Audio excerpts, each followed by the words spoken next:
Good evening, this is Amit Bakarel and let's begin with the top stories. This hour, discussions on the first Constitution Amendment Bill to begin on Saturday. Government unveils and sectoral reform plan.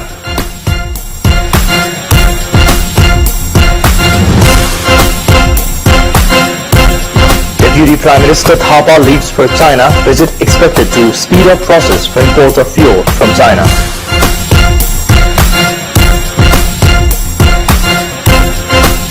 Indian Parliament passes a bill which allows juveniles from 16 to 18 years of age to be tried as adults for serious crimes.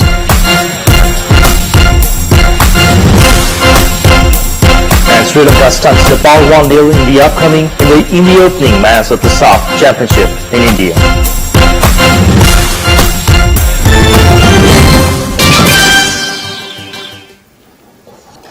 Discussions on the first Constitution Amendment Bill is to begin on Saturday. Samyukta Loktantrik Madhesi Morcha protested at today's Parliament against the bill.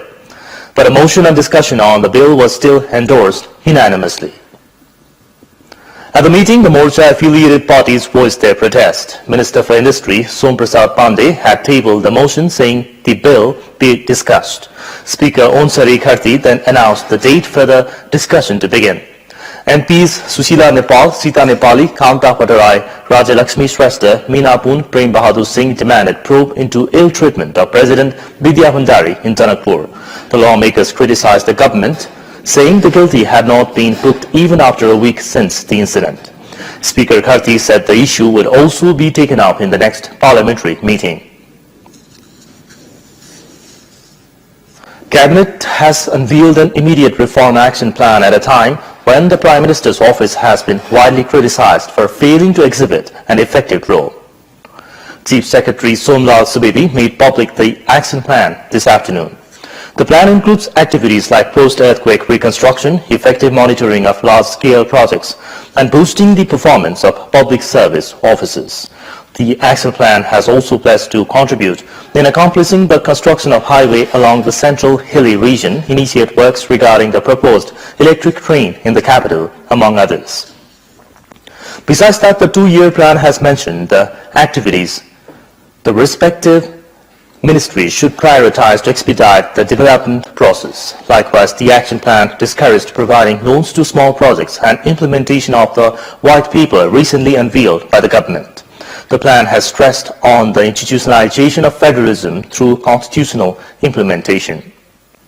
Every year, farmers in Kailali get together to build an artificial canal to divert water from the Karnali River into their fields. The lack of concrete canals in the region has forced them to undertake the challenging task. However, the farmers see it more as a communal event than a labor-intensive task. The farmers have arrived here from Kailali's Tikapur and the 8 surrounding VDCs. People from Tharu and hilly communities have all joined hands to build the canal. The farmers claim that this undertaking has sent a positive message to the entire country about communal harmony and unity. There are no concrete canals in Kailali's eastern region. The farmers in the region have been building canals for themselves in this fashion for many years. More than 10,000 farmers reached the Karnali River to contribute their labor for canal construction. Farmers of every village go there in 5-day shifts. Keeping the problems of the farmers in mind, the government had earlier started the Rani Chamara Kularia irrigation project in the region in 2009. The project is expected to be completed by 2018. And in this context, we had asked the farmers involved in digging the canal for irrigation what sort of difficulties were they facing for having to come to work. Before we go for a short break, let's take a look at what they had to say.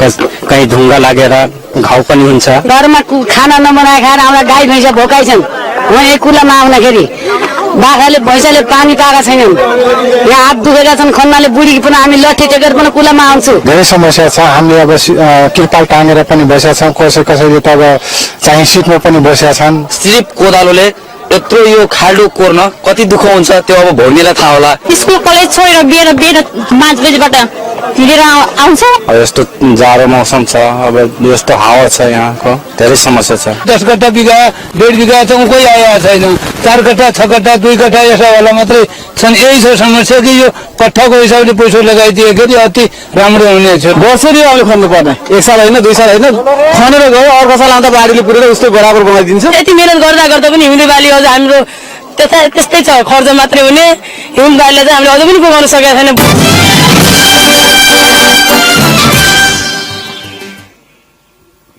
Welcome back after the break. Deputy Prime Minister and Foreign Minister Kamal Thapa left for a 5-day official visit to China today. He is leading a 5-member team. He will be holding talks on political and economic issues with China. Law Minister Agni Prasad Kharel, Finance Secretary Lokdarshan Regni, Commerce Secretary Indra Prasad Upadhyay are in the team.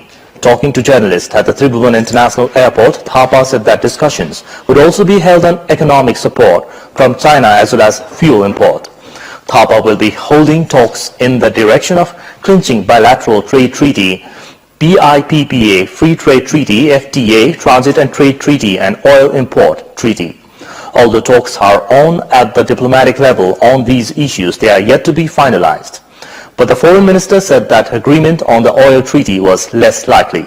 Speaking in a different context, Thapa said that government had already sent a proposal to the Madhesi Morcha requesting them to come to an agreement and call off protest.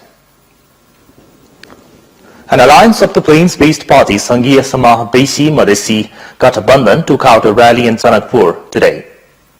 Leaders and cadres of the alliance staged the rally, alleging that police suppressed their demonstration in Rohtat's Gaur and Sarlai's Malangwa a few days ago. The demonstrators carried sticks in show of retaliation. The alliance has also imposed a shutdown of markets and financial institutions in Sanakpur. They have said the government and the major three parties were still not serious about addressing the rights of the Madhesi people. Prime Minister K.P. Sharma Oli has said that he would be ready to accept any kind of agreement if it involves the welfare of the country and its people. Oli said so during a program organized to mark the 92nd birth anniversary of former Prime Minister Krishna Prasad Patrai. He said that he would never accept any agreement that goes against the welfare of the country and its people. At the program, Nepali Congress senior leader Sir Bahadur Deuba said that if the agitating parties gave up their blockade program along the border, his party would be willing to hold talks with them over any matter. At the program, Prime Minister Oli said that if the leaders embraced the values practiced by former Prime Minister Krishna Prasad Patrai, it would be a great contribution to the nation. PM Oli also inaugurated the statue of leader Krishna Prasad Patrai at the Patrai Ashram in Paregaon today. Nepal's ambassador to the United States, Arjun Kumar Karki, has been appointed the concurrent to Nicaragua. He presented his credentials to the president of Nicaragua, Daniel Ortega Saavedra, on Friday. On the occasion, Karki also extended greetings to the Nicaraguan president on behalf of President Vidya Devi Bhandari and Prime Minister K.P. Sharma Oli. President Ortega accepted the greetings and also extended his wishes peace and prosperity of the Nepalese people. He also hoped that Karki would be instrumental in improving bilateral ties between the two countries. Karki is Nepal's first ambassador to Nicaragua. Buddhists from different parts of the world have congregated in Lumbini to offer prayers for the world peace. The ritual will be conducted for 11 days. It is believed that ritual will help cleanse evil deeds and bring many graces. It is also conducted for the peace of the soul and of the world. People in the modern world are being misled by instability, greed and attachment. The prayers offered to the Bodhisattvas is expected to help the world become free of sins. Charity, service and good deeds are the foundation of Buddhism. Over 5,000 monks from Nepal, China, India, Canada, Korea, Singapore, Sri Lanka and Vietnam are participating in the prayer service. The event is expected to boost tourism while also encouraging people to lead a peaceful way of life. The Indian Parliament has passed a bill which allows juveniles between 16 and 18 years of age to be tried as adults for serious crimes like rape or murder. At present, those under 18 can be sentenced to a maximum of 3 years in a reform facility. The move to change the law gathered momentum after the youngest convict in the notorious 2012 Delhi gang raid was recently released from detention. The parents of the victim were among those campaigning to change the law. On Tuesday, the Juvenile Justice Bill was passed by the Rajya Sabha, the upper house of the parliament. The bill was approved by the Lok Sabha, the lower house, in May. It will now have to be signed by the president to become law, which correspondents say is a mere formality. The new law will not apply to the youngest 2012 rapist, but it will be used in future cases involving juvenile offenders above 16 years. Authorities say the number of juvenile crimes have been increasing. Last year, 38,565 cases were registered, including many cases of rapes, murders, and acid attacks. The supporters of the new law say tougher punishment will act as a deterrent. However, critics say that India is a signatory to the UN Convention on the Rights of the Child, which mandates that all children under the age of 18 be treated equally, and say the new law will violate the convention. And time now for another short break for more news. If Nepal Oil Corporation manages to strike a deal with China, Nepal is likely to import 150 kiloliters of petrol every day. Talking to Kantipur Television, NOC's Executive Director Gopal Bahadur Kharka said that feasibility study had already taken place and that if a deal is struck, petroleum could be imported soon. According to Kharka, if the central government of China issues orders, fuel could be imported from Shanghai province. Shanghai refinery could immediately begin supplying petroleum and diesel, according to NOC. If the weather is conducive, 150 kiloliters of petrol could be imported on a daily basis. But there has to be the provision for storage on the Nepali side in order to import 30% of the consumption demand from China. 200 metric tons of gas can be ferried from Shanghai refinery on a daily basis. The difficulties in transporting it makes the deal near impossible for now. Newly nominated Chief Executive Officer of Nepal Tourism Board, Deepak Raj Joshi, has said that salvaging the tourism sector is his top priority. He said this after assuming his position in the board today. He said he would begin work immediately to save the sector that has been hit hard due to earthquakes and political crisis. He said that he would devote 2016 to uplifting the morale of the sector that has been affected. In the second year, he said he would focus on drawing 800,000 tourists a year. The board is a joint entity representing the government and the private sector. The absence of a CEO at the board has affected its operation. It's now time for our segment, Public Pulse, where you SMS us with your opinion.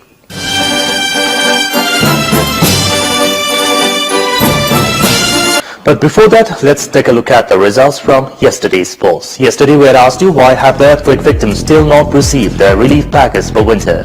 56% voted for incapable administration, 22% voted for unnecessary politicization, and 22% voted for lack of sensitivity.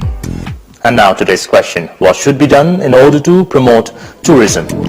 And options are A, stress on infrastructure development, B, to boost morale, and C, promote. The voting is on. Type NEWS, select your option A, B or C and send it to 8080 and to share your opinion with us. And time now for the sport update. Sports news brought to you. Sri Lanka has stunned Nepal 1-0 in the opening match of the SAF Championship underway in India. In the match played in Kerala's Greenfield International Stadium, Rifnas Mohammed scored the decider for Sri Lanka and stoppage time to register the last-minute victory. With its relatively young and energetic playing lineup, Nepal dominated over Sri Lanka throughout the game with a better ball possession. However, they failed to capitalize on plenty of scoring chances. It was Sri Lanka's counter move in the dying minutes that sealed the match for the Lions. Nepal will next face their strongest contender, India, on Sunday. With one match down, Nepal will have to win or tie Sunday's game to consolidate their semi-final prospects. And before we wrap up, a reminder of the top stories. Discussions on the first Constitution Amendment Bill to begin Saturday. Government unveils and sectoral reform plan.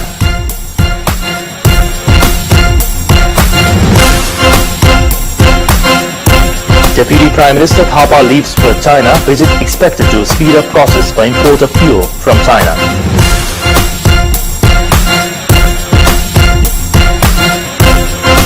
Indian Parliament passes a bill which allows juveniles between 16 and 18 years of age to be tried as adults for serious crimes. And Sri Lanka stuns Nepal 1-0 in the opening match of the SHARK Championship in India.